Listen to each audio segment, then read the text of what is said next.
So hello guys, so ayan, so another update guys. So hindi na kasi ako nakapag-video ng mga nakaraan nung ayan, pinarepaint ko tong mugs kay Tito Arnold, kay tatay ni Jello Combe.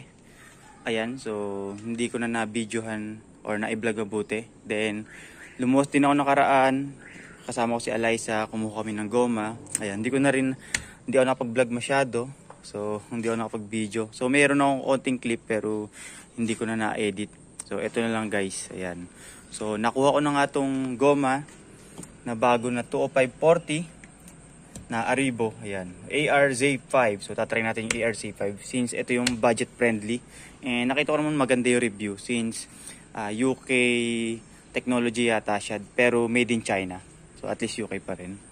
Kasi medyo umiwas ako ng konti sa made in China. Pero wala naman akong masamang experience sa China.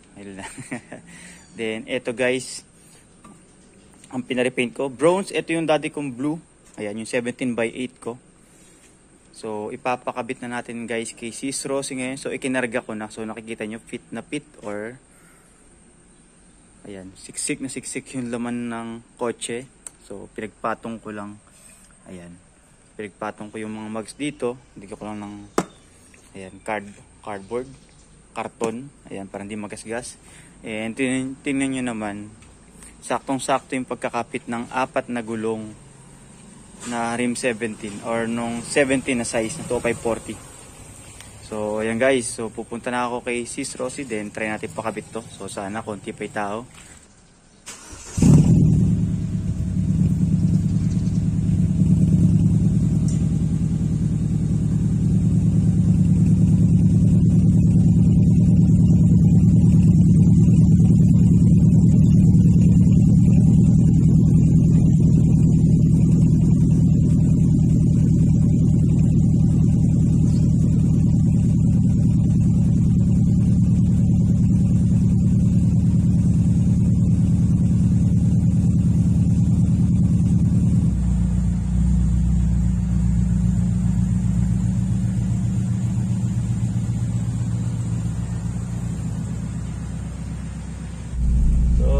Guys, so on the way na kay Sis Rosie. So dahil nakapatong na yung mga mugs nga sa likod, so dahan-dahanan tayo. Ayan, malapit lang Sis Rosie sa amin. So mga 5 minutes o mga 2 minutes nga lang ito Sis Rosie.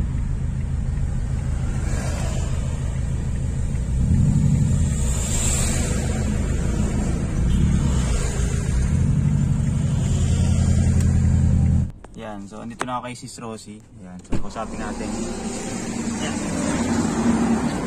So, ayan guys yung isa yan. So, naka T37 din. Then, meron dito mga T37 din. Pero, guys, unlike nung sa atin, original to. Kitang-kita naman.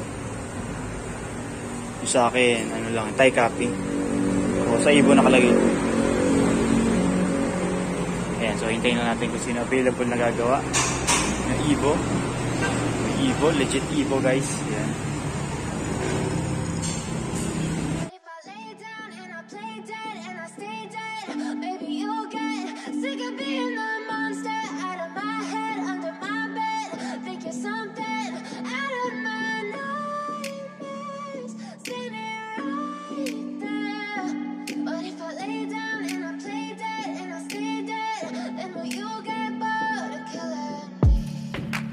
Silhouettes of you are like a taunt. Never really know just what you want. With you I don't ever feel calm. I can feel the sweat inside my palms. Play with me like cats and a string. So yun guys, binabaklas na ni Kuya Max. Binabaklas na ni Kuya Max yung kulay puti. So kakabit na yung bronze. Wash out daw Kuya Max, wash out. I've been screwed, dolls full of pins, pierce my heart straight through.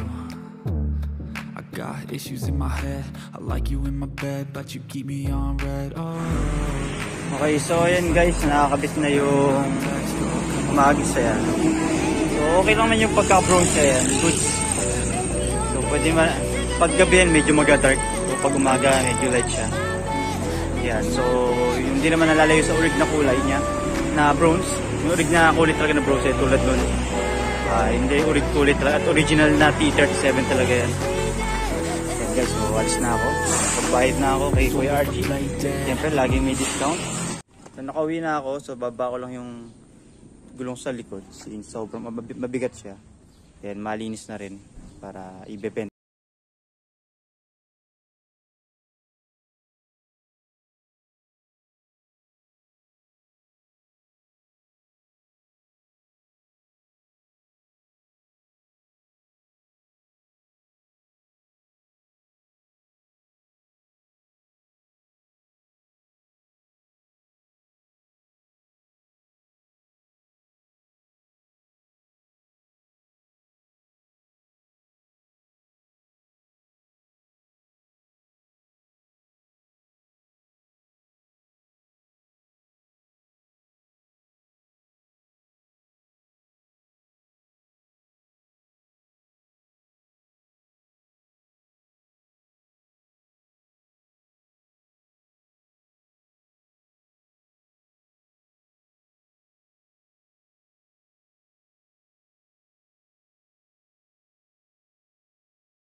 Tiga.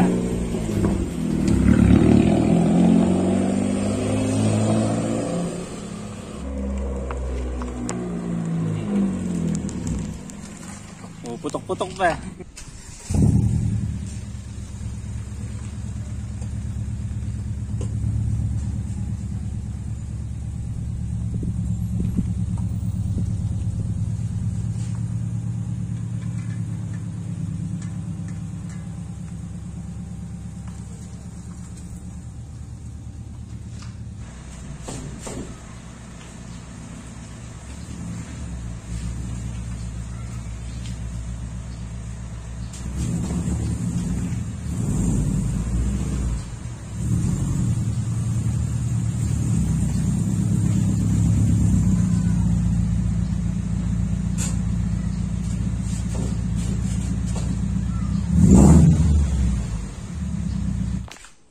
And ayan guys, so bago ko tapusin yung video na to, yan, pakita ko ulit yung Arrivo ARZ5 na nabili ko kay Boss BM Tires. So kung may gustong bumili ng katulad ng ganito na medyo mas mura, kung asa Manila lang kayo, lagay ko rito yung page ni Sir BM Tires. So dun ko kinuha siya. So mas mura ng konti sa kanya.